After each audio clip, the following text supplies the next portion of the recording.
Boom, boom, boom, boom, boom, boom, boom, boom, boom. Now tell me what you gonna do when it ain't nowhere to run. When judgment comes for you. When judgment comes for you. 99th and St. Clair. It's where it all started in Cleveland for our next driving Cleveland guest. Come along for the ride. We're going to pick up Wishbone from Bone Thugs and Harmony.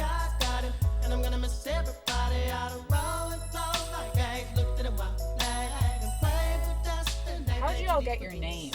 Your individual nicknames? It's crazy. To be Lazy and Wish and... It doesn't really pertain to either person at all. It's just, we just sat back one day and said, because actually I was going to be Busy, and Busy was going to be Wish, but I kind of liked the Wish better because it was different, you know, and I kind of, I don't know. And we just kind of came up with them, really. Just it didn't really, no meaning, really. It just came up with them. Here you are, young guys. Like, what kind of music were you listening to at the time? What did you identify with? Everything. Like I said, we just, anything from Motown, Michael Jackson, that era, Beastie Boys, Run DMC, of course, NWA, Ghetto Boys, all that kind of stuff.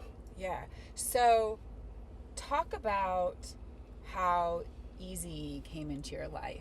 Well, Eazy was an underdog then, and we kind of hated what was going on with him, so it was our mission to get with him because we wanted to kind of uplift his whole situation. So that was our mission, and it took one-way bus tickets, a whole lot of phone calls. I believe Crazy and Busy actually got to rap for him on the phone, and then they figured out that he had a show here in Cleveland. How'd they even get on the phone with him? His secretary just kept calling, just persistence, just kept calling. It was annoying or whatever, but it paid off because same guy kept calling, or did you just switch it around? One of the other members or whatever just kept calling, and the secretary goes by Keisha Anderson. Much love to her. She always told us, "I'm gonna get him on the phone. Y'all just be patient. I'm gonna get him on the phone," and she finally did. And then he had a show here in Cleveland, so had to hustle up one-way bus tickets to get all the way back to Cleveland to open up the show here for him, and then we got backstage. Okay, so you're from Cleveland. Right. But you went out to LA because you thought that's where the land of hopes and dreams all go, right? So you go to LA thinking maybe you'd meet Eazy there, but instead you find out he's going to be in your hometown of Cleveland. Right. So you got to get back here. here. No way we can miss him here. We already got Cleveland on lock. You get on a bus, you get back to Cleveland to, in essence, stalk Eazy-E. Yeah, right? Pretty much. And so what did you do? Just try to hang out backstage after his show? Well, no, we knew the people throwing the show. So, like I said, we were really known locally for rapping and everything. We had won a lot of talent shows and whatnot. We made a name for ourselves here. So we knew the people throwing the show, and they just let us open the show for him. We were the openers that night, and we got to meet him backstage. Where actually, I think Busy and Lazy got backstage. Everybody else could get backstage, and they got in front of him. He had us meet him at the hotel, and he told us he'd send for us the next day. He had to, love our get up and go, because we were real persistent. Like I said, we wasn't taking no for an answer. That wasn't happening. And that's something that he loved, right? He saw the fire in you. Definitely. So, what did he tell you, that he needed to package you a certain way, or he just wanted you to do what you did? He told us he didn't want us, only thing he wanted us to change, because we were Bone Enterprise, he wanted us to change our name because we use so many harmonies. He came up, actually, it was his idea to be Bone Thugs and Harmony. That's the only thing he did, but he, because we weren't actually, when the beef was going on with him and, Death Row Records or whatever, he's like, let us, get into it, we'd kill it, he's like, no, you guys are special, just trust me, you just stay in your own lane, it's going to be real, you guys are going to be big, just trust me, I don't want you to, in none of this beef, don't pay no attention to it, if they say something to you guys, just leave it alone, and that's what we did. He said he didn't want us to do nothing but focus on doing music. Did you, by the way, see Straight Outta Compton? Of course, we went to the premiere. I gotta tell you, because I've been a film critic for a long time. I thought that was the best movie of the year. It was really accurate and good. It really was. They could have showed more Bone Thugs, but Right?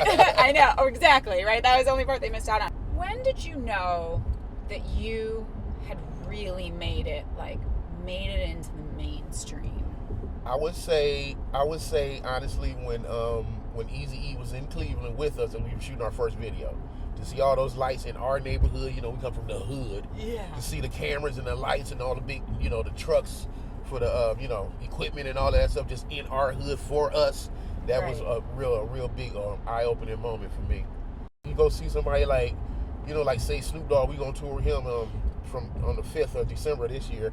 It's like to see him, you know, Ice Cube and, you know, Dr. Dre, or just anybody in the industry when we do, like, especially festival concerts when there's a million artists there and they just come up to us like, oh, we love you guys. It's like we sitting there starstruck, but they starstruck at the same time. It's like a weird situation. Like, I love you. No, I love you. Wait. We love each other. Okay, it's all great. It's all good. I know. It's cool when that sort of love fest happens, right? Because you have such an appreciation for what each other do. What about the whole, like, East Coast, West Coast thing? You guys, you never really seem to get wrapped up in that. No, that's one thing that Eazy-E told us. That, you know, he told us we wanted to. Don't get me wrong. We definitely wanted to, but thank God we didn't, because that's one thing Eazy always stressed to us, that, you know, he didn't want us to be involved in that. He always thought we were bigger than that. You know, we had something different to bring to the game. And he was right. He had a hell of an ear, obviously. And he was right. But that's something we never indulged in just because he didn't want us to. And that was the only reason why. So did he also have the foresight to know that it was going to be better for you to play well with both sides? Yes, definitely. I'm sure that's something he was thinking of. It's part of it as well, yeah. This was the first big, like, breakout. First album, yeah. The first one was just the EP, Creeping on Summer. And it just has, it's very catchy. You know, it just has that, like, just has good rhythm to it. You all contribute pretty equally, though. Yeah, don't definitely. You? We all consider ourselves the Michael Jackson of our group. Ain't nobody bigger than nobody. Did you ever meet Michael Jackson, by the way? Never. I wish. Is that like one concert you wish you went to? Definitely.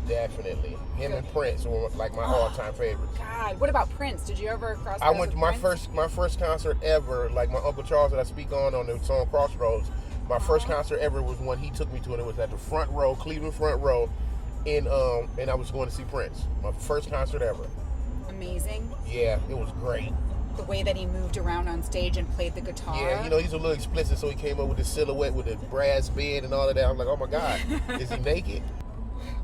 Grammy, Crossroads, right? yes, the ma'am. Crossroads. And do you just say the or the, like, because it's THA? Right. So I mean, help me be down with it though. Like, right. It's the. Either way you get it out, as long as you get Crossroads, it don't matter what the. Because I wore rugbies and Keds, so I wasn't very cool. I was probably a little dorkier. Okay. When this song came out. What about that? Let's talk about winning a Grammy.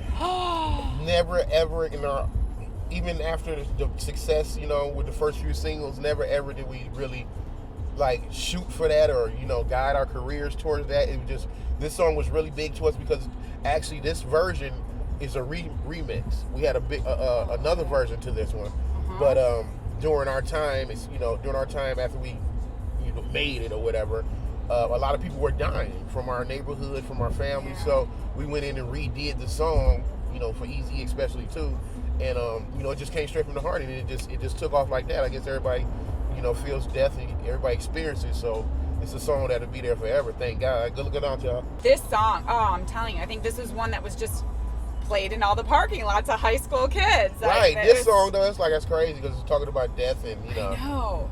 But that's the thing that people love, too. It was so real. Okay. Now, I got to tell you. Oh, this is with Phil Collins. This is one of my favorites, too. Juice It Sounds Stupid. Here I am going, this is dope. Like, this is a dope song. Yeah. This is the song where, okay, so you take an old Phil Collins hit and you made it better. Right. That doesn't usually happen when you do a part two, right? The sequels are never better. Especially people as big as Phil Collins, they would never agree to something like that unless they liked it themselves, you know?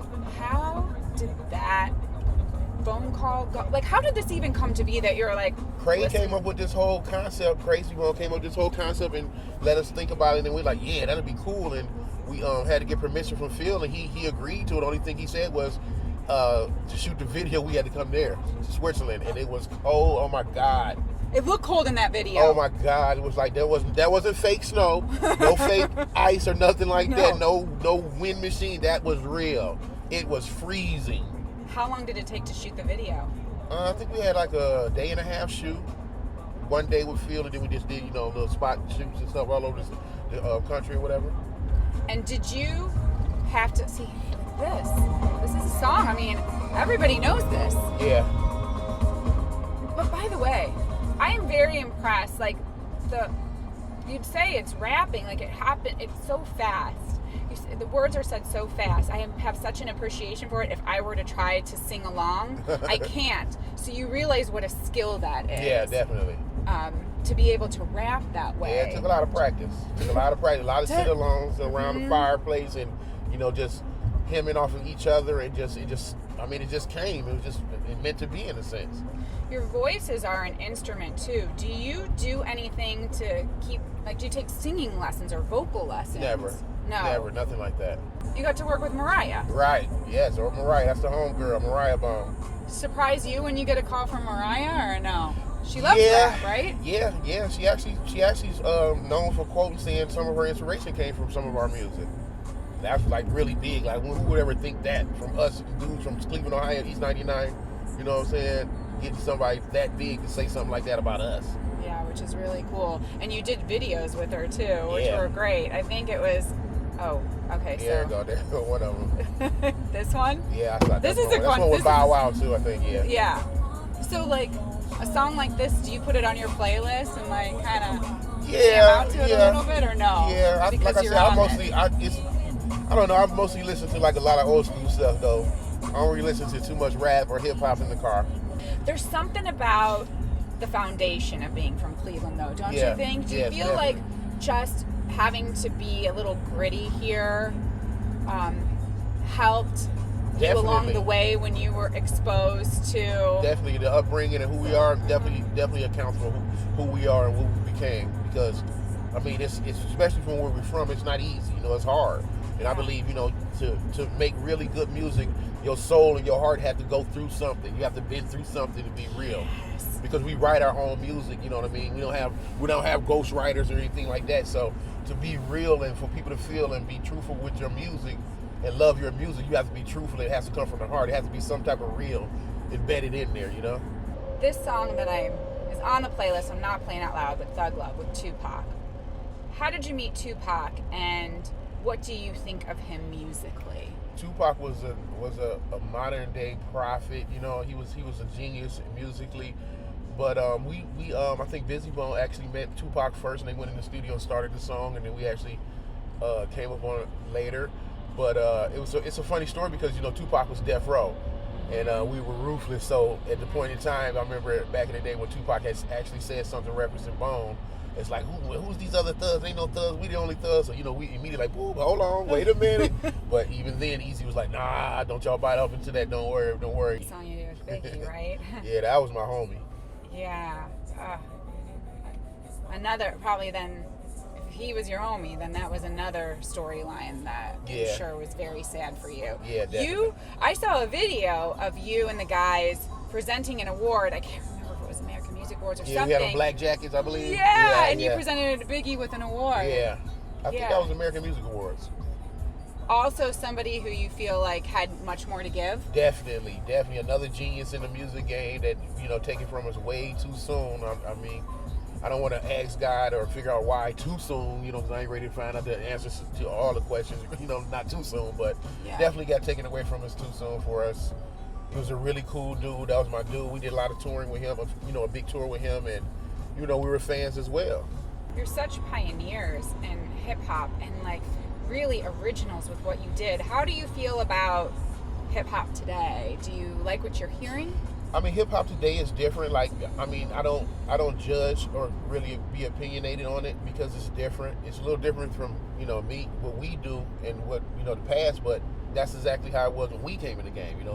We changed and we were different as well. So, like I said, I'm not too opinionated, but a lot of it is crazy when they listen to it. It's like, I'm sure people say that about us too, but I don't be understanding what they're talking about. Okay, so you do feel that way sometimes? Yeah, definitely. Or do you sometimes listen to something and go, I don't even know what they're saying? Definitely, a lot. A lot. So that's why I say I'm not judgmental, because I'm sure people say the same thing about us. I still have a little ways to go. Yeah, what did you say? Get off me, Willoughby? We just cruising. We in the big old Rolls Royce. Exactly. Where do we have to go? You want to drive it? Where do you want to, let's just go to, we could go to Toronto if you want. That's kind of far. It might be snowing in Toronto. Yeah.